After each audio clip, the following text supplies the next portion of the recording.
Сәлем достар, сіздермен бірге Тәп-тәптім каналы. Сіздермен бірге бүгін біз жеңіл әрі дәмді тағамды дайындаймыз.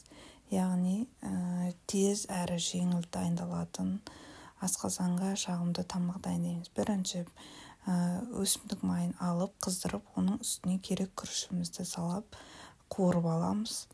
5-10 минут қуырылады.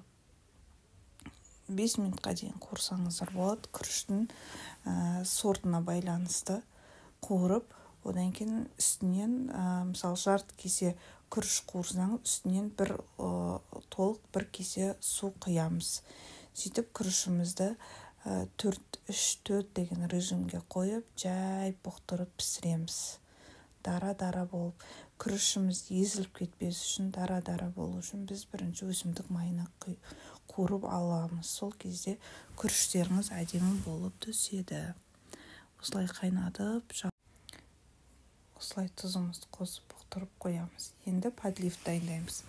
Подливті дайындау үшін қызып тұрған пісте майға, өсімдік майы дейді, бір жерде пісте май дейді, пиязымызды қуырамыз. Бізде ет, піскен ет. Мысалы, сіздер ет ауқат жасайсыздар, қамыр ауқат жасаған кезде, еттер көп болып қалып кеткен кезде, піскен етті осылай тез-тез жылдам түскі ас дайындап жібергенге болады. Осындай піскен етті пияз бен томат екеуін қуырып алып, жақсылап піскен етті үстіне саламыз. Етімізді де жақсылап қуырамыз. Қуырып, бетін жауып қоямыз. 2-3 минут жабылып тұрғаннан кейін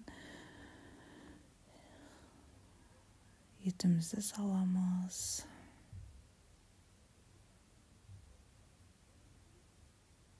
Бұл жерде бізде піскен ет. Етімізді саламыз. Етімізді де жақсылап қуырамыз.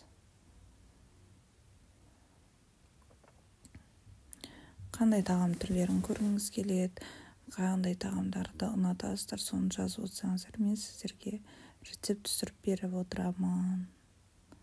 Менің каналыма жазылып, лайк басып отырыңыздар. Етімізді осылай ыдыратамыз. Вилкамен алып, вилкамен ыдыратсаңыздар, тал-тал болып, подлив күріштің қасына құйғанда тал-тал болып, әдемі болып құйылады. Көзге әдемі болып көрінетін болады, және өте дәмді болады. Ет асқанда көптеу ғып, менен сіздерге лайкап болсын, ет асқанда көптеу ғып ет асып, сол етті морозильникке піскен етті салып қойсаңыздар, дем арасында осындай дәмді тамақ істеуге болады.